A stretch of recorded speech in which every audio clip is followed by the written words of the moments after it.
vous ne vous appartenez pas à vous-même. Et j'aimerais faire une lecture donc qui va être un peu justement le socle de mon message ce matin. Voici ce qui est écrit dans 1 Corinthiens chapitre 6 et au verset 19. 1 Corinthiens 6, verset 19. Vous le savez, votre corps est le temple du Saint-Esprit. Est-ce que vous le savez ça? Alors, puisque vous le savez, eh bien, qu'est-ce qui définit que vous êtes le corps du temple du Saint-Esprit? Parce que cet esprit, c'est-à-dire l'Esprit de Dieu, il est en vous. Amen. Et c'est Dieu qui vous l'a donné. Amen. C'est Dieu. Donc, il en résulte, justement, à cause de cela, donc en bénéfice, vous ne vous appartenez pas à vous-même. Amen. Je voudrais vous dire que ce matin, que nous sommes, depuis le jour où nous avons donné notre vie à Dieu, nous sommes en cohabitation. Nous sommes en cohabitation avec l'Esprit du Seigneur qui est à nous. Et la cohabitation, l'Esprit Saint en nous, il a un programme. Et ce programme, vous savez ce que c'est? C'est que nous puissions tous rentrer dans l'unité les uns avec les autres. Amen. Vous ne vous appartenez pas à vous-même. Dans le cadre de la vision de cette année 2022-2023, nous avons accentué sur le thème de la communion fraternelle. Et la dernière fois, nous avons parlé ensemble que lorsque Dieu nous a créés, il ne nous a pas créés pour être des êtres qui sont dépendants, mais plutôt interdépendants, les uns avec les autres. Il a voulu que nous soyons des êtres sociaux, des êtres programmés, je dirais, pour vivre en société. Et la fondation biblique qui vient affirmer ce que je suis en train de dire se trouve dans Genèse au chapitre 2 et au verset 18. Voici ce qui est écrit. L'Éternel Dieu dit, « Il n'est pas bon que l'homme soit seul. » Et parce qu'il n'est pas bon que l'homme soit seul, il nous est dit, « Je lui ferai une aide semblable à lui. » Lorsque Dieu il dit cela, il était en présence de Adam. Et Adam, ici, aurait pu lui dire, « Ben non, Seigneur, je ne suis pas tout seul, puisque tu es là avec moi. Ta présence, elle me suffit largement, amplement. » Mais là, Dieu est en train de dire, « Oui, mais Adam, ma présence, elle ne peut pas te suffire. » Elle ne peut pas te suffire. Et peut-être que ça peut choquer des personnes au milieu de nous. Est-ce que la présence de Dieu peut me suffire alors que Dieu est en train de dire, eh bien, ma présence ne peut pas te suffire? Qu'est-ce que cela veut dire? Eh bien, nous pouvons le reconnaître tous les uns et les autres. C'est que lorsque on est seul, quand on est en couple, quand on est d'une famille, ça va. Mais quand on est seul, on comprend vraiment justement cette réflexion de Dieu, c'est que, eh bien, ma présence ne peut pas te suffire. Cette semaine encore, j'étais au téléphone avec une sœur au téléphone, elle était en pleurs pendant tout ce moment au téléphonique et elle me disait ô combien elle était seule. Et vous savez très bien ce que je veux dire pour les personnes qui sont seules, que vous vivez. Bien sûr que vous avez Dieu dans votre vie, bien sûr que vous l'aimez.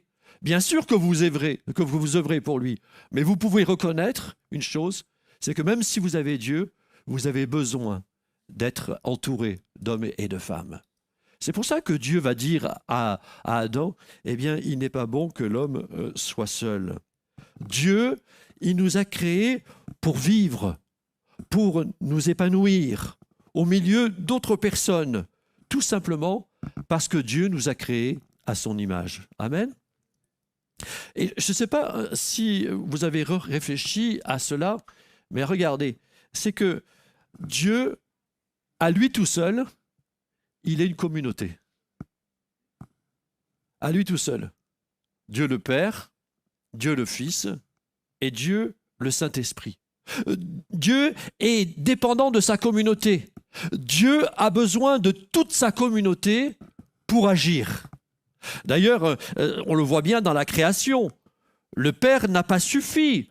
Et on peut penser que sur le plan théologique, par rapport à ce que je suis en train de dire, c'est que le Père a eu la volonté, je dirais le désir de créer le monde, mais il a eu besoin de la parole. Dieu dit.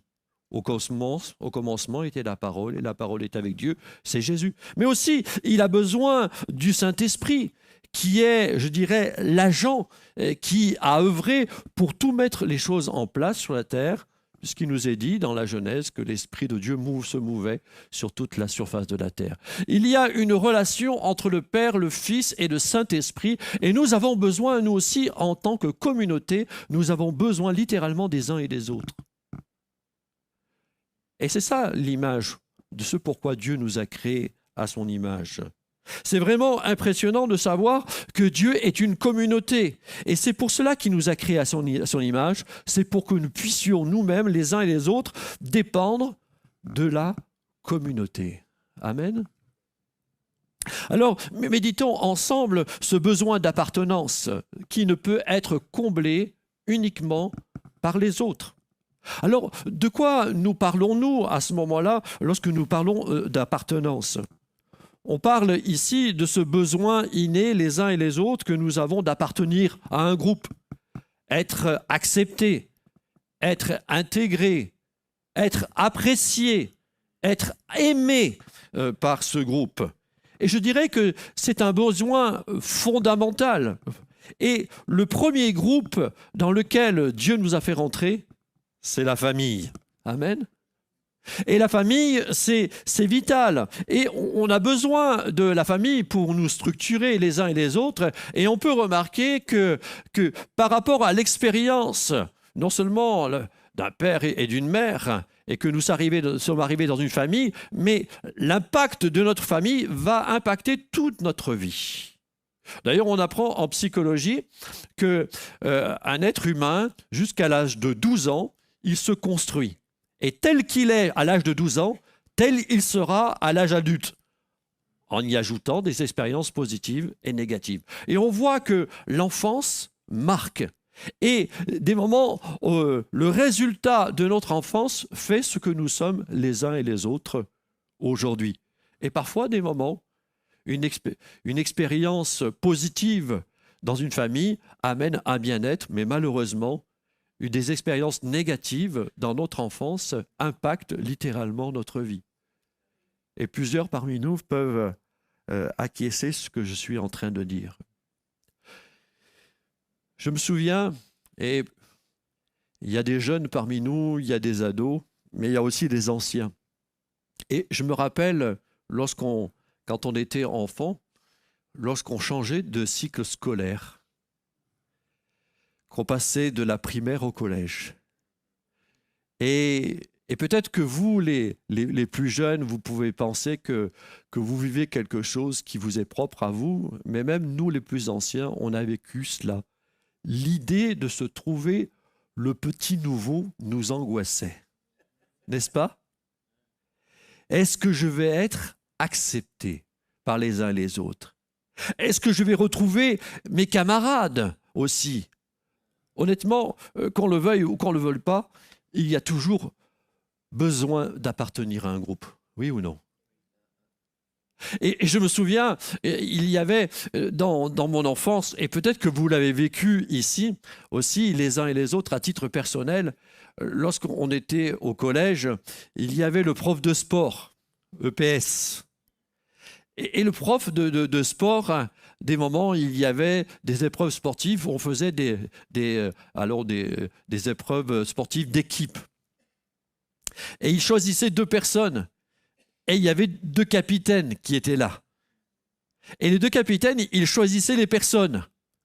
Et là, il y avait tout le monde qui était là, et ces 2 personnes qui étaient là devant vous, et qui choisissaient. Et souvent, j'ai remarqué qu'ils choisissaient d'abord leurs copains, les plus forts, c'est vrai. Et je ne sais pas si ça vous est arrivé, mais moi, ça m'est arrivé souvent, des moments, quand la liste est en train de baisser, vous vous retrouvez une poignée là devant, tout ça. Jusqu'à même à un point où ça m'est arrivé, où vous êtes le dernier, on dit ben viens. Ça vous est déjà arrivé, ça? Ô combien c'est cette notion-là de ne pas être aimé et d'être rejeté. Bah, t'es tout seul. Ben, viens. C'est terrible, cela, ce que je suis en train de dire. Ce besoin d'appartenir à un groupe. Mais non seulement ce besoin d'appartenir à un groupe nous amène, c'est vrai, parfois, des moments à faire tout et n'importe quoi. Et c'est vrai que la famille, c'est vital, et on le sait très bien, pour pouvoir adhérer à ce groupe. Mais j'ai remarqué que des moments, pour appartenir à un groupe, j'ai marqué ici, on fait souvent des choses contraires à ce qu'on aime.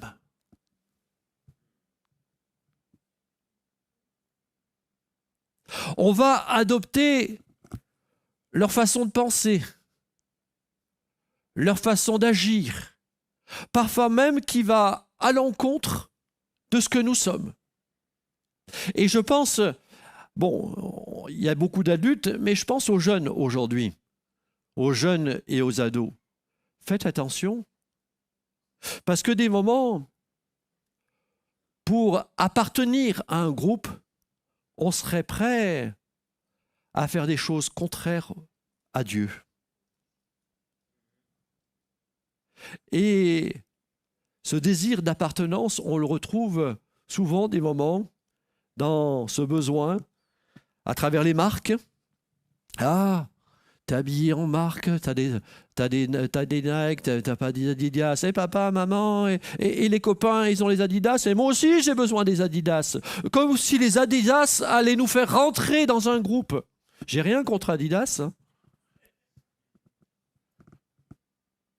Et c'est les parents qui payent pour que nos enfants puissent adhérer à un groupe. C'est comme les réseaux sociaux, c'est pareil. Faites attention. Moi, j'entends des moments, et la jeunesse, ah, pasteur, Facebook, c'est passé. C'est passé. On est avec TikTok ou TikTok, un peu ce que vous voulez, mais peu importe. Ah oui. Et on aurait même tendance à se moquer des gens. Nous, on est dans un groupe, c'est TikTok, c'est Snapchat, c'est tous ces trucs-là, tout ça. Comme si on était une communauté. Je me souviens de cette personne qui, un jour, il y a très longtemps, quand je travaillais, et qui avait les débuts de Facebook, elle me disait « Ah, Jean-Luc, tu sais pas quoi, j'ai plus de 600 amis. » Ah, je lui dis « C'est bien, tout ça. » Je lui dis « Alors ?» Et alors, j'ai envoyé une invitation parce que dans la semaine, je déménage. Et la semaine d'après, je la vois, je lui dis « Et alors ?» Il n'y en a pas un seul qui est venu. Ok, d'accord.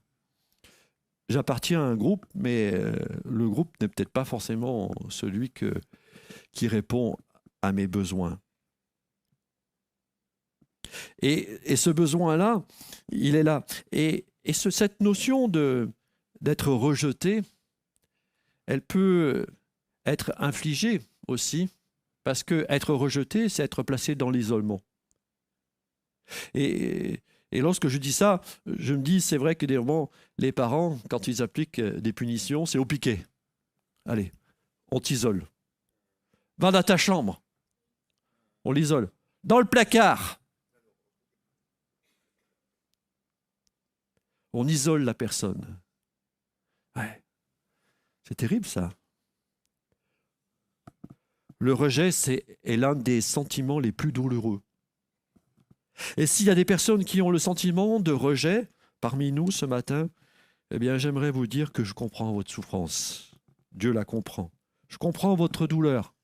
C'est une souffrance terrible parce qu'il vient s'opposer à ce pourquoi Dieu nous a créés, ce besoin fondamental d'appartenance. Et pour répondre à ce besoin qui est là d'appartenance, Dieu a prévu l'Église. Amen. L'Église. Et l'Église, elle répond parfaitement à ce besoin. Elle répond parfaitement à ce besoin lorsque l'Église fonctionne selon le plan de Dieu. Je reconnais que certains ont été blessés par des églises. ils ont été rejetés parce qu'ils ne correspondaient pas à certains critères. Je l'entends et je le comprends aussi.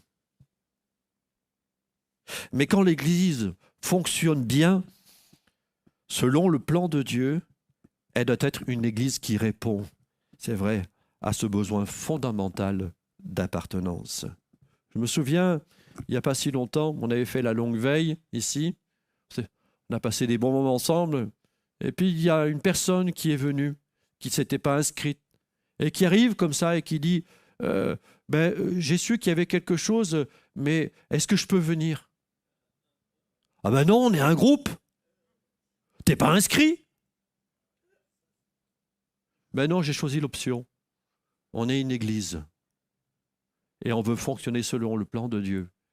Et je dis, reste avec nous. Mais j'ai pas payé, c'est pas grave.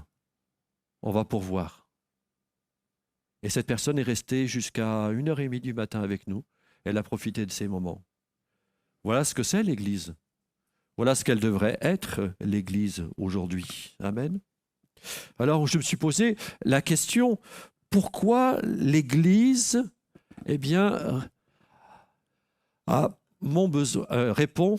pourquoi l'Église est la réponse à mon besoin fondamental d'appartenance? Eh bien, j'ai 3 réponses. La première, l'Église nous permet de participer à quelque chose qui nous dépasse. La deuxième, l'Église est un lieu où nous sommes acceptés en dépit de qui nous sommes. Et puis troisièmement, l'Église est un lieu d'hospitalité. Et j'aimerais ce matin voir aussi, m'arrêter juste au premier point, et puis dimanche prochain, on verra les 2 autres points ensemble.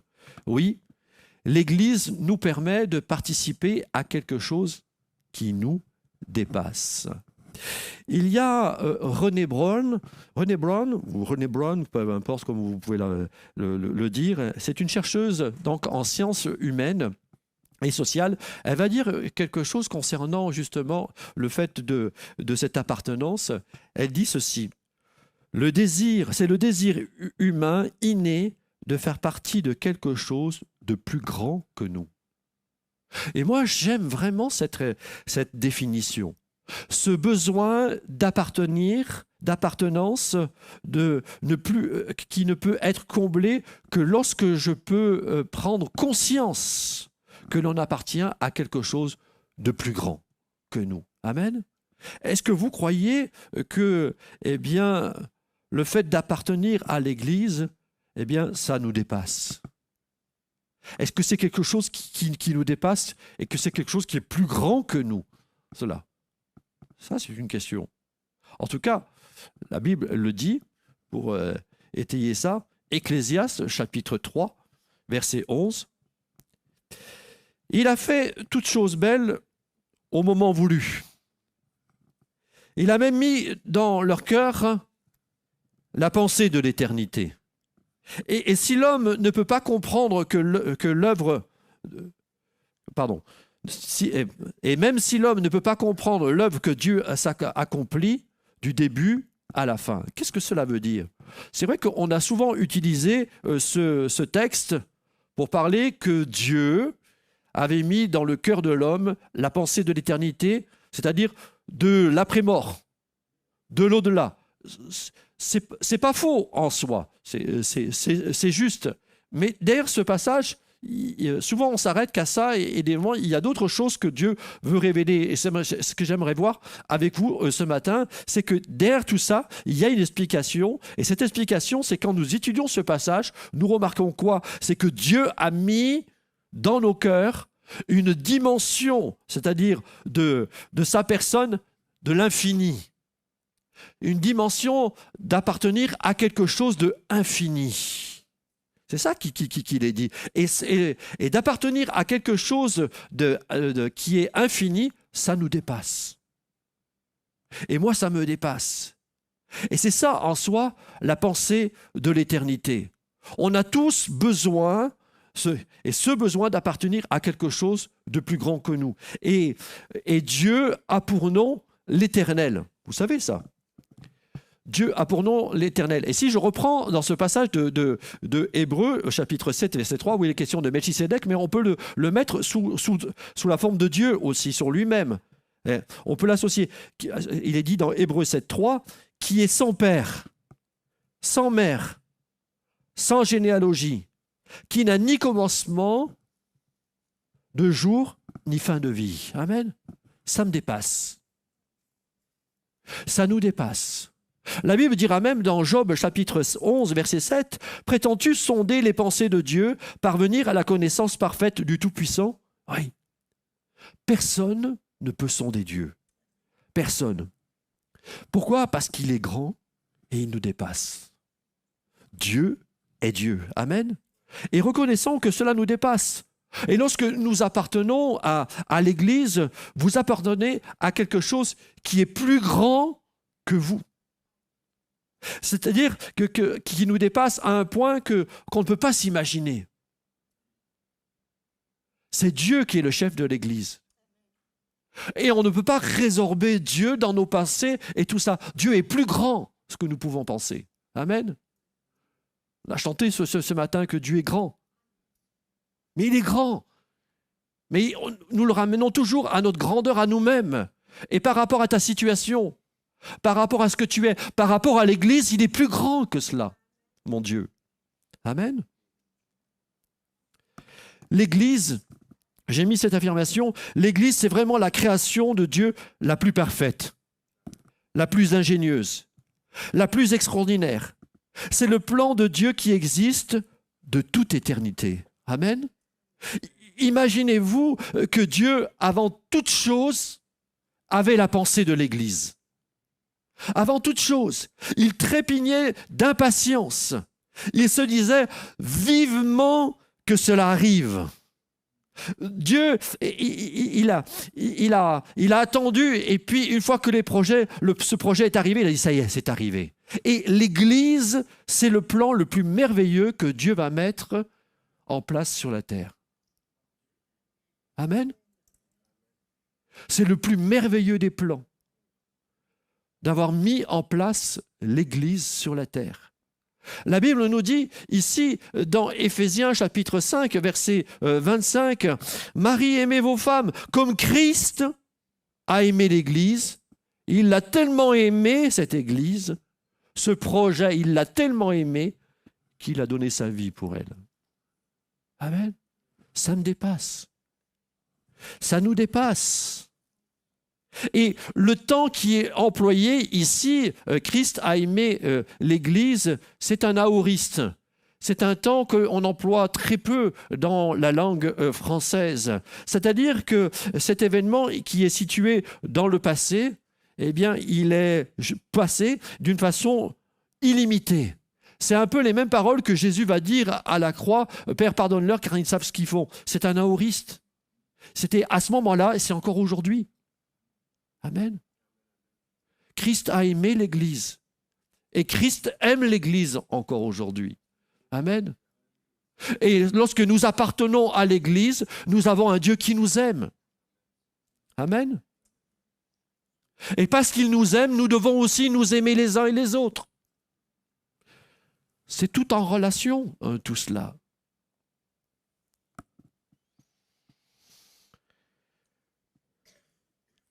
Cela signifie, avant même que je sois créé, qu'il ait créé l'humanité, avant même qu'il ait créé le ciel et la terre, Jésus, Dieu aimait l'Église.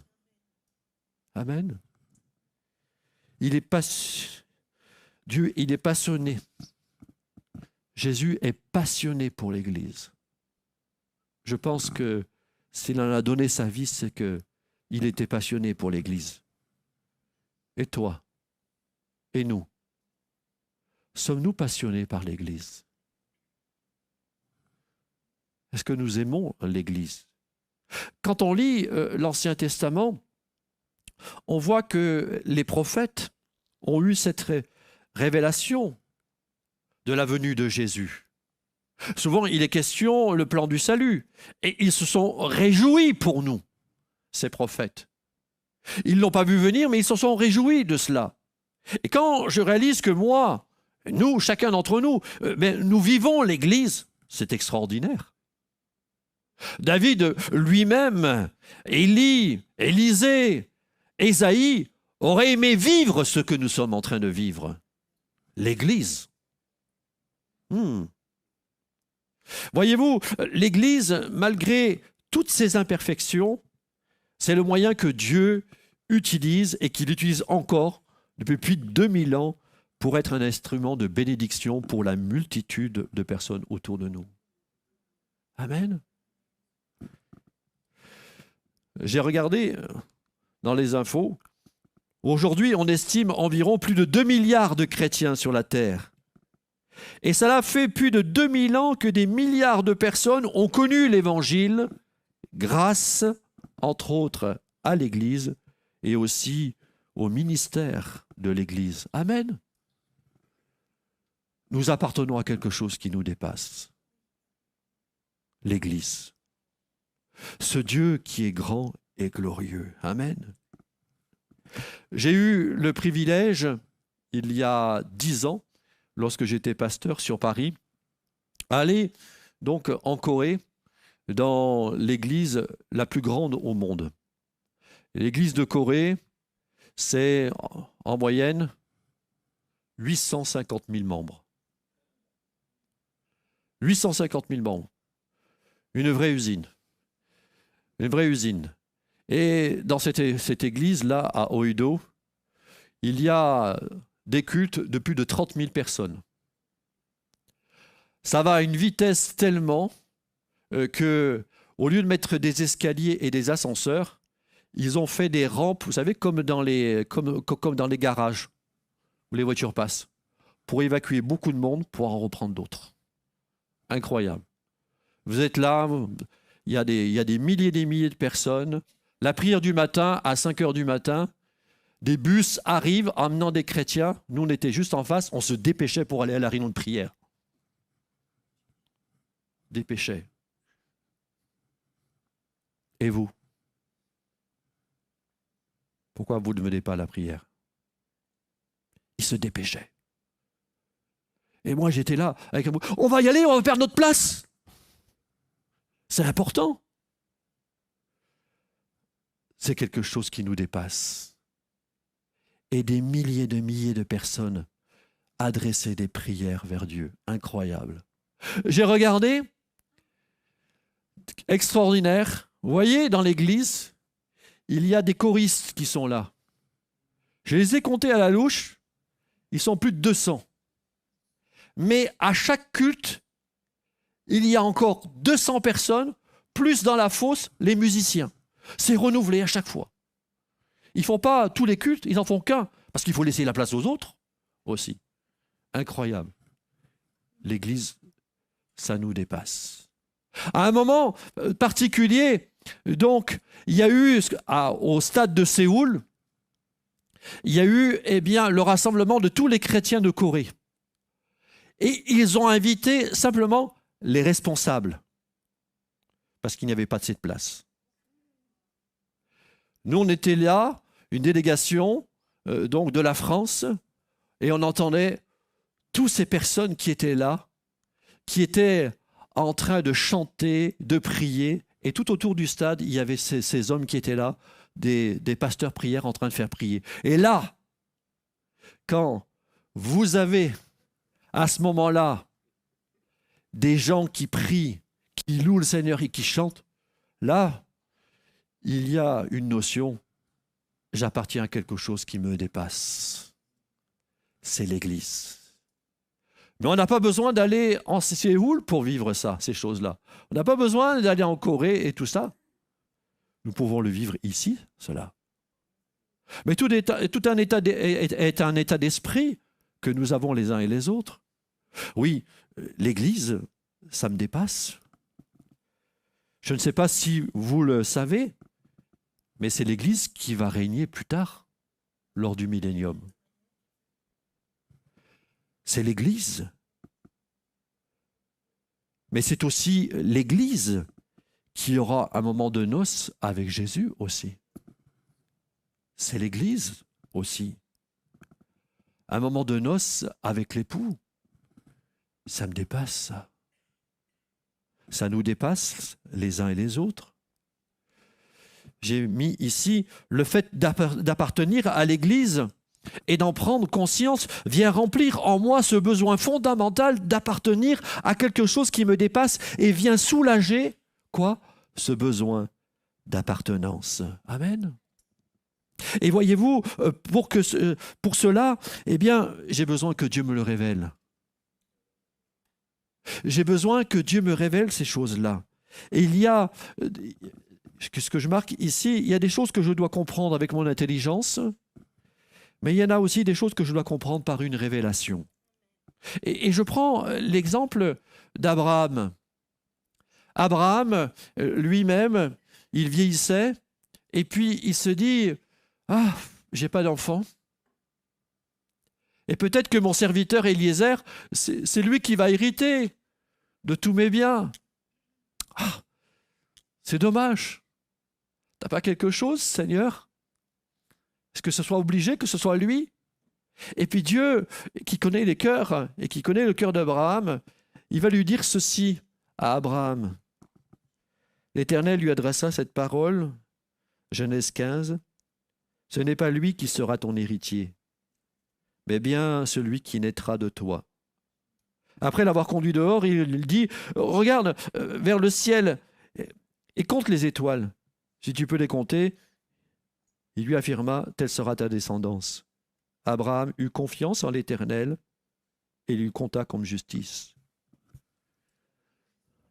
Dieu appelle Abraham, allez dehors, tu es en train de cogiter tout ça, mais j'ai un plan pour toi, tout ça. C'est l'Église. Et là, il est dehors, tout ça, et il dit, regarde les étoiles, oui, commence à les compter. 1, 2, 3, 4, 5, 6, 7, 8, 9, 10, 11, 12, 13, 14, 20, 100, 200, 300. Non. Je peux plus, il y en a tellement. Eh bien, telle sera ta descendance. Amen. Il ne s'est pas dit, bon, ben Sarah, Dieu m'a dit beaucoup de bébés, mais il va falloir qu'on s'y mette. Mais nous sommes l'Église. Amen. L'Église, ce n'est pas une famille de sang, c'est une famille spirituelle. Avec des horizons différentes. Avec des blancs, des rouges, des jaunes, des verts, des jaunes, s'il y en a certains qui sont malades, mais peu importe. Mais c'est ça l'Église. Ça me dépasse. Ça nous dépasse. Et ça doit te dépasser aussi. J'ai l'impression, lorsque Dieu nous révèle ce qu'il peut faire au travers de l'Église, le plan dans lequel nous sommes, eh bien, on a besoin de cette révélation. On pourrait faire cette prière, Seigneur, ouvre mes yeux. Ouvre mes yeux, ouvre-moi et montre-moi ce que tu vas faire encore avec l'Église locale, mais aussi avec l'Église universelle. Amen. Ma question ce matin, est-ce que vous êtes passionné par l'Église? Est-ce que ce matin, vous étiez passionné de voir vos frères et vos sœurs? Je vais voir la famille de Dieu. Est-ce que vous êtes passionné? Dieu était passionné, lui. C'est une bonne question, ça. L'Église, c'est passionnant. Et Dieu nous fait la grâce d'appartenir justement à l'Église, à cette expérience-là. C'est la plus extraordinaire que nous pouvons vivre, nous, en tant qu'êtres humains sur cette terre. Nous devons le réaliser, ce besoin d'appartenance, ce besoin d'appartenir à quelque chose qui est plus grand que moi, à quelque chose qui me dépasse littéralement. C'est l'Église. Dieu aime l'Église. Et quand on aime l'Église, on ne la quitte pas, mais on s'y investit. Et chacun y amène sa contribution.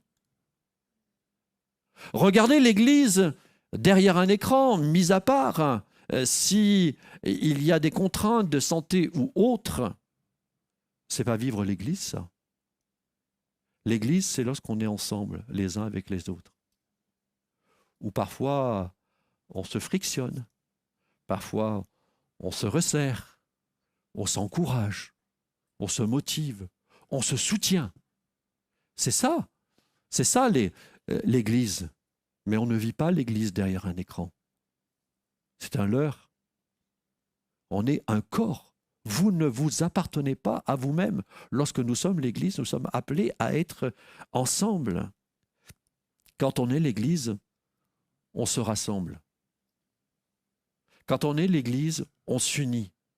Et on entre dans une relation les uns avec les autres, comme Dieu dans la Trinité. Amen. Mes frères et sœurs, il y a un chant qui a à peu près 20 ans. Ce chant, c'est que j'aime la famille de Dieu. Une famille de Dieu où tout le monde, c'est une réalité, ne fait plus qu'un. Et cette famille-là, ils m'ont ouvert tout grand leur cœur. Et moi, dans ce besoin d'appartenance, eh bien, je suis heureux d'être un des leurs.